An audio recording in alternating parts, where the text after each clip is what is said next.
İlk olarak şuradan başlayalım. Bahsettiğimiz o Kürt meselesi ya da toplumsal meselelerin demokratik çözümü açısından masa başı bürokrasisiyle halledilebilir bir durum mu bu? Yoksa bu bürokratik mimari barışın ve demokrasinin toplumsallaşması için yeterli bir zemin sunabilir mi? Bu yönlü tartışmalar ve eleştiriler var. Siz nasıl okuyorsunuz? Ya kuşkusuz bunlar doğru değerlendirildiğinde gerekli mekanizmalar, yani sadece yani bürokratik mekanizmalar diye tanımlayamayacağımız bunların oluşması için de çünkü bir mücadele verildi. Yani Türkiye'de yakın dönem açısından bakıldığında aslında diyelim 93'ten beri bir diyalog trafiğinin aslında tarihinin arkasından geldik buraya. Ve o açıdan da bakıldığında ilk kez aslında meseleye dair henüz çatışmasızlık boyutuyla da olsa sonrasını tabii talep ediyoruz, hep birlikte takip ediyoruz ama yani meseleyle ilgili bir meclis komisyonunun kurulmuş olması, ardından da böyle ona bağlı olarak bir yasanın çıkması diyelim onun ardından ve bununla bağlantılı komisyonların oluşması, idari mekanizmaların oluşması kuşkusuz aslında bu mesele bağlamında bakıldığında bir ilki işaret ediyor. Böyle bir önemi var. Ama yani aslında sorunun da içinde saklı olan bir diğer noktada sosyal bir bağlamı olan, tarihsel kökleri olan ağır bir mesele, bölgesel bir mesele. Yani belki Türkiye açısından bakıldığında asırlık ama Osmanlı açısından üzerine belki 2 asır daha koyabileceğimiz bir meseleden bahsediyoruz. Dolayısıyla bu yanıyla da aslında tabii çok daha boyutlu. Dolayısıyla bu mekanizmalar da kendini belli görevlerle tanımlıyor şu an itibariyle. Ama diğer yandan meselenin kök nedenlerine ilişkinde beklenti ve talepler bakımından bunların hepsinin takip edilmesi gerekecek diğer yandan.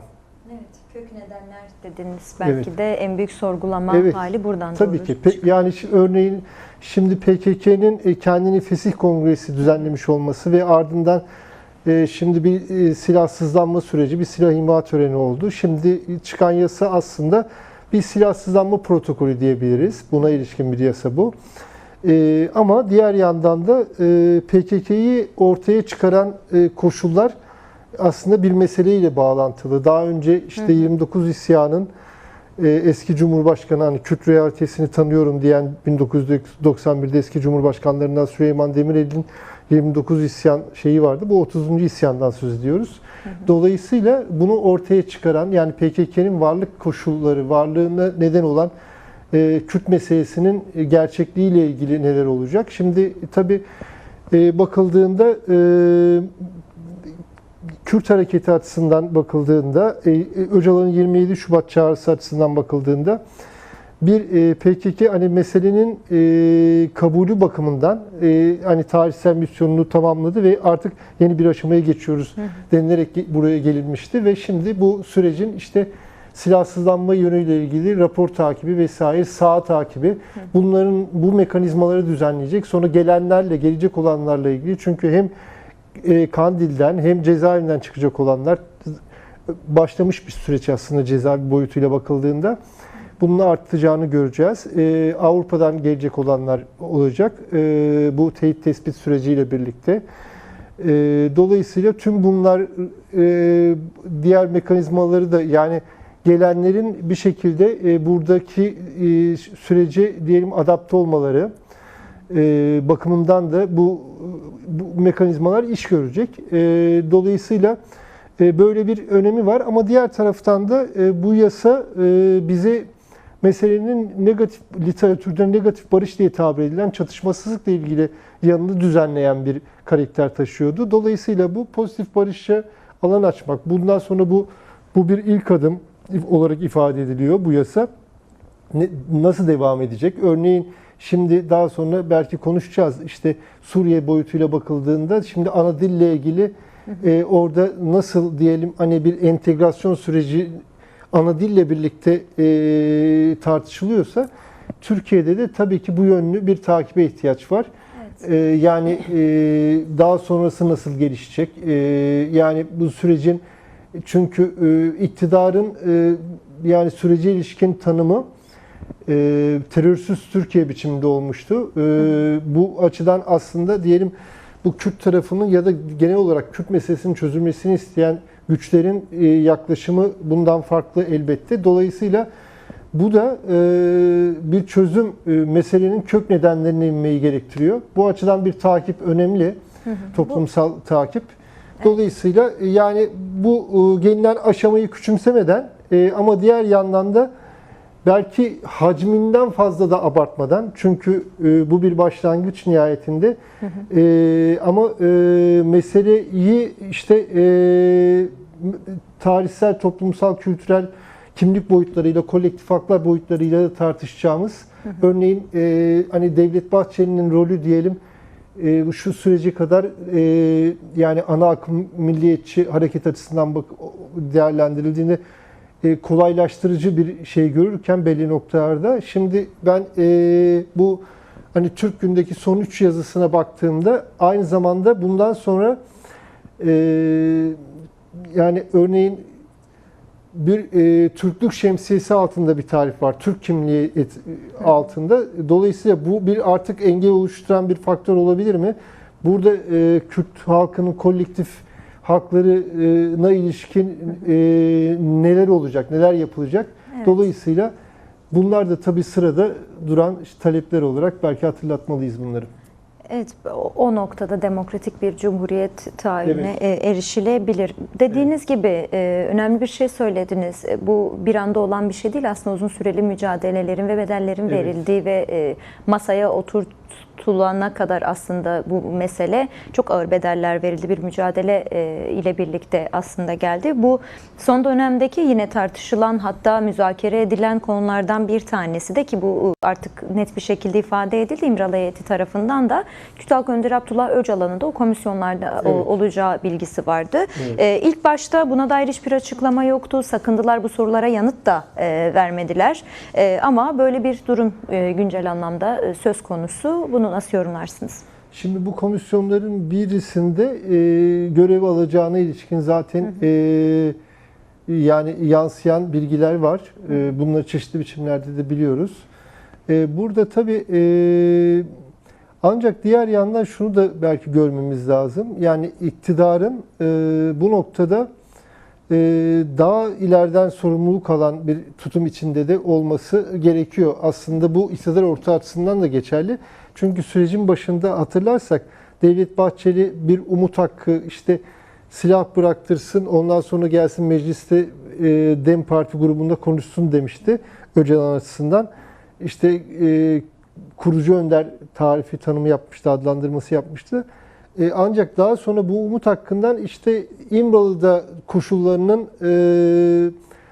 rahat çalışabilecek düzeye eriştirilmesine, kavuşturulmasına doğru bir geri çekilme gördük. Şimdi dolayısıyla buna ilişkin bir şey olacağını anlıyoruz. Komisyonları Abdullah Öcalan, yani İmralı'da çalışma koşulları görece rahatlatılarak, burada tabii görece kavramını da açıkçası seçerek kullandığımı ifade etmem lazım. Çünkü neden? Bunun böyle hani şimdi dünyadaki çatışma çözümleri deneyimlerine baktığımızda böylesi bir noktaya gelindiğinde, işte silah bırakılması vesaire, yani böyle tarihi bir noktaya gelindiğinde sorunun muhataplarının koşullarına ilişkin iyileştirme adımlarının daha ileriden olması beklenir. Dolayısıyla o nedenle de Öcalan'ın örneğin İmralı'da yapıldığı söylenen çalışma ortamına ilişkin, bina ile ilgili hani bir geçişin bir statü gerektirdiği, yani konumunun tanımlanması gerektiğine ilişkin. Tabii ki evet, bu aslında şuradan da hatırlayabiliriz belki. 27 Şubat'ta yapılan açıklama, İstanbul'da bir otelde ilk metindir bu çağrı. Orada yani şimdi sevgili andığımız Sırrı Süreyya Önder'in el yazısıyla ilave ettiği şey, o hukuki temele kavuşturulması ile ilgili cümle aslında hala bir yanıyla da oradayız tabii. Yani metnin PKK ile ilgili tarafları, yapılan çağrı, kongre PKK tarafından yerine getirildi. Diğer taraftan da şimdi hukuki temelle ilgili meclisten geçmiş bir yasa var. Diğer taraftan da işte Öcalan'ın koşulları ile ilgili sürecin hani bir komisyon süreci içinde olacağına ilişkin bunu anlayabiliyoruz. Ama koşullarının diyelim daha iyileştirildiğine dair işte örneğin ne denilmişti? İşte çeşitli heyetler gidebilir. İşte bu ara mesela bir önceki gidişle son gidiş arasında 58 gün bir süre olmuştu. Bunların artık diyelim aşılmış olması gerekir. İşte gazetecilerin, araştırmacıların, akademisyenlerin, konuyla ilgili çalışanların gidip soru sorabildiği, fikir alabildiği, tartışabildiği keza bir ortamın oluşması toplumun aslında meselenin toplumsallaştırılması bakımından da bir önem taşıyacak. Biraz daha halk temelli gidersek gene toplumsal talepler üzerinden gidecek olursak da konuştuğumuz konu üstüne de bir araştırma yayınlandı. Samer Saha Araştırmaları Merkezi. Onun üstüne de konuşmak isteriz. Barışı talep edenler ne kadar kutuplaştırıcı politikalar üretilse de aslında sahanın verdiği karşılık aslında daha önemli ve daha büyük. Bu araştırmayla birlikte de karşımıza çıkıyor gerçekten. Oradan doğru biraz konuşmak isteriz ama kısa bir iki bilgi vermek istiyorum değerli izleyenlere de. Samer Saha Araştırmaları Merkezi tarafından bir saha araştırması çalışmasının bilgileri kamuoyuyla paylaşıldı değerli izleyenler.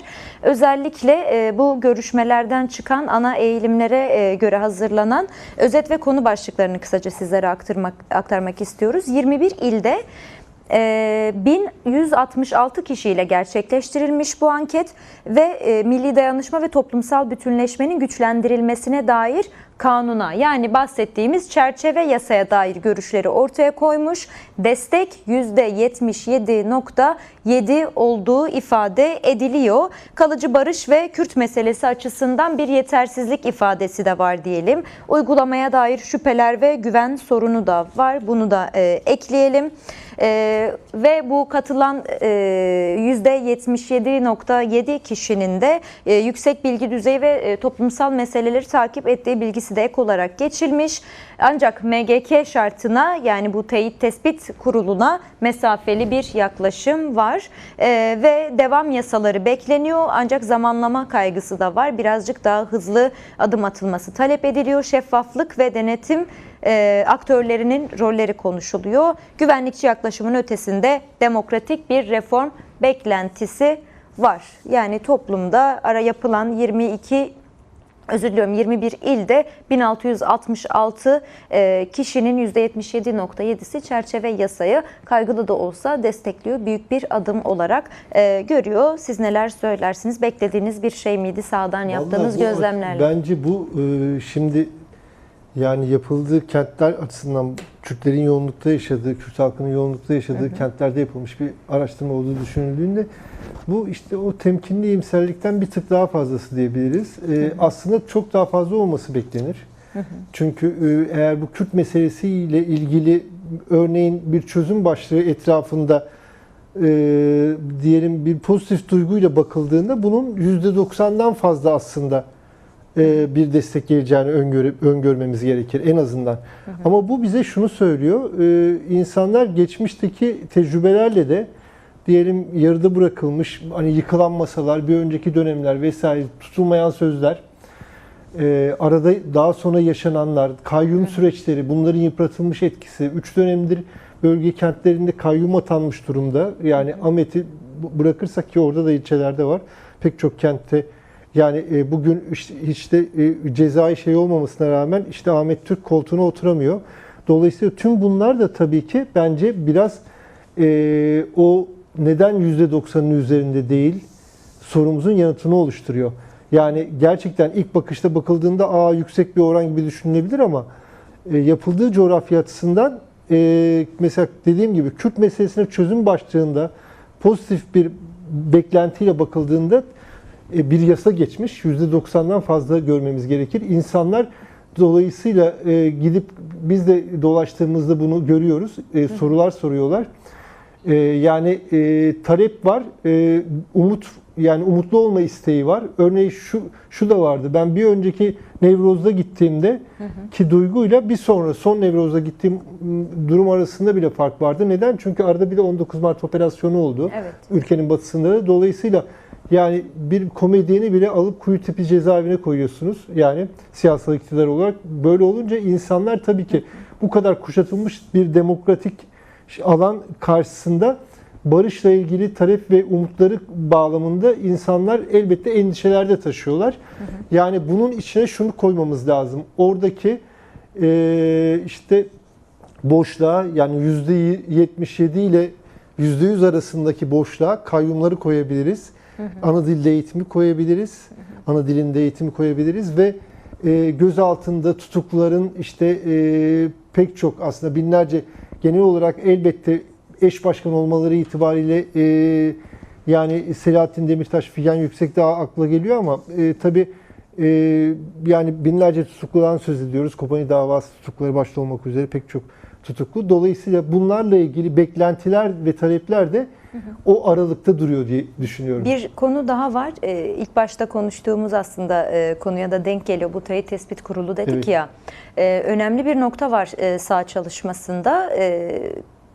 PKK militanlarının düzenlemeden yararlanmasının MGK teyit tespit raporu şartına bağlanmasını destekleyenlerin oranı yalnızca 20.5'te kalmış. Destekleyenler olarak. Tabii yani ki, bu bir de konuda en düşük oranı görebiliriz yani destek açısından. Elbette. Bir de tabii şöyle bir yan var. Kademelendirme var gelenlerle ilgili.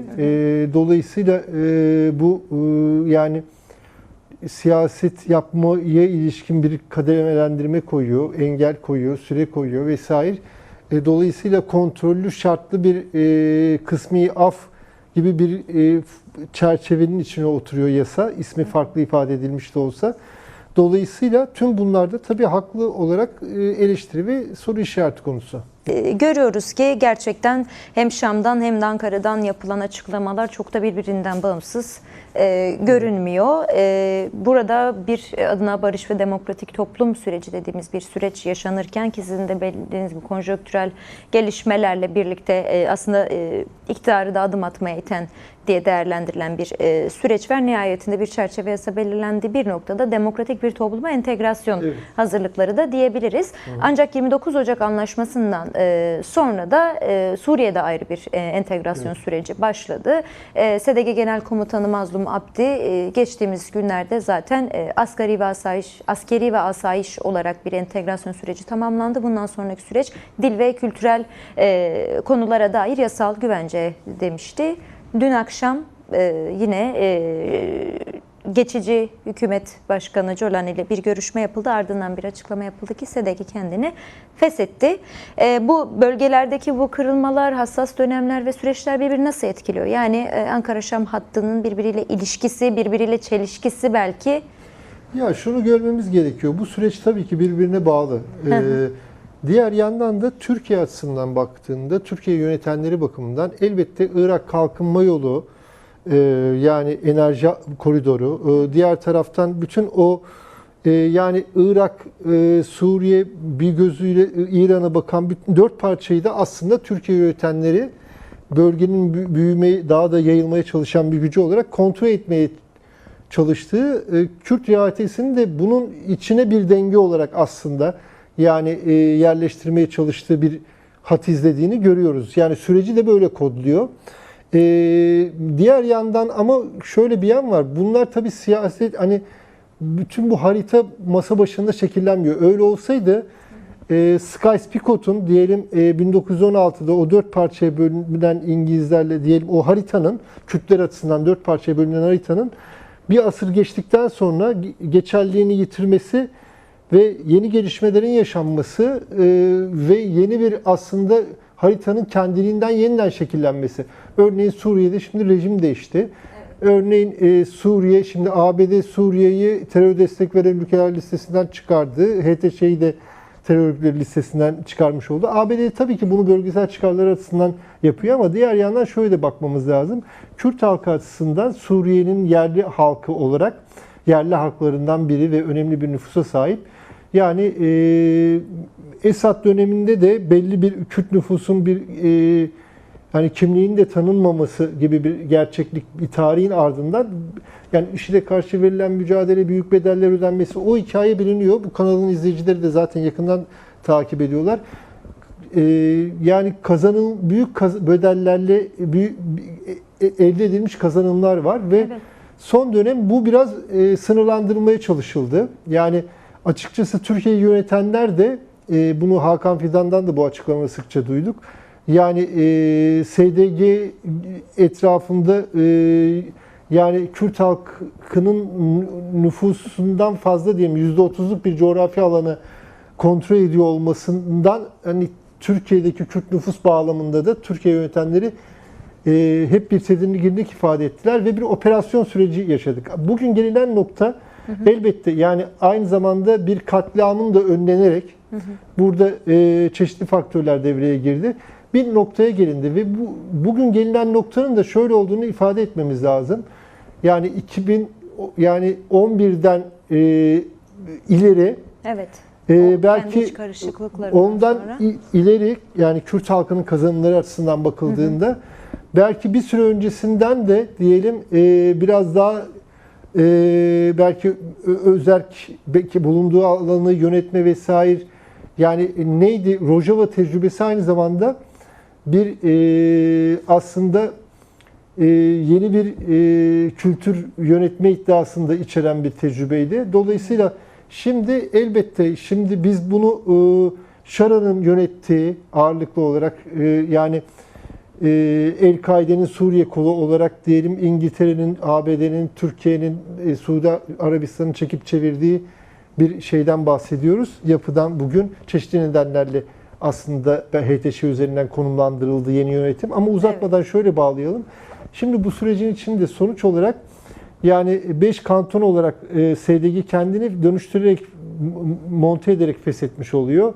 Yani SDG'ye bağlı güçler 5 ayrı yerde 5 ayrı Tugay olarak varlar. Yine YPJ'nin iç asayişle ilgili bir pozisyonu olacak mı olmayacak mı tartışmaları devam ediyor. Diğer taraftan ana dille ilgili örneğin şu ana kadar işte Şara'nın da hani yansıyan işte haftada 2 gün seçmeli ders mi olsun yönlü şeyler. Ben biraz tabii Suriyeli meslektaşlarımızın aktarımlarını günlük takip ediyoruz. Çok da kıymetli onların aktardıkları. Oradan edindiğimiz şeyleri de paylaşmış oluyoruz. Ama tabii ki şey önemli, kolektif haklar. Yani bu kadar mücadele vermiş bir yani çok büyük bedeller ödemiş bir halk olarak ana dilde eğitimin yasal güvence altına alınması kolektif hakların önemli olacak. Bir de tabii şuna da altını çizmemiz lazım. Yani Kürtlerin Şam'da ve Yeni Suriye'de bir etki sahibi olması aslında yani pek çok nedenle de önemli. Bu yani şu açıdan yani şimdi bu tek başına HTŞ ile çekip çevrilebilecek bir coğrafyadan bahsetmiyoruz. Çünkü ne oldu? Alevi katliamına tanıklık edildi. Durzi katliamı oldu vesaire. Yani hala Türkiye ile İsrail'in hegemonya mücadelesi verdiği bir coğrafya alandan bahsediyoruz. Dolayısıyla bu yani Şara yönetimi açısından da Kürtlerin oradaki varlığı yönetsel düzeyde mesela İlham Ahmet şimdi nasıl bir görevde olacak, Mazlum Abdi nasıl bir pozisyonda olacak yönlü çeşitli tartışmalar var. Bunlar henüz bağlanmamış tartışmalardı. Evet. Dolayısıyla tüm bunlar aslında diğer halklar açısından da yani baskı görmüş, Suriye'nin baskı görmüş ve tedirginlik duyan. Yani Şara yönetimiyle nasıl bir Suriye olacak? Bunun tedirginliğini yaşayan çünkü daha sonra BM raporlarına da geçmiş olan katliamlar yaşandı kıyı bölgelerinde, Alevi katliamları falan. Dolayısıyla şimdi Kürtlerin orada örgütlü bir halk olarak yönetimde bir pozisyonu olması ve askeri güç olarak da aslında diyelim bir yani dönüşerek de olsa bir pozisyonunun var olması elbette diğerlerinin de diğer haklarında takip ettiği, onlar için de güvence oluşturan bir şey.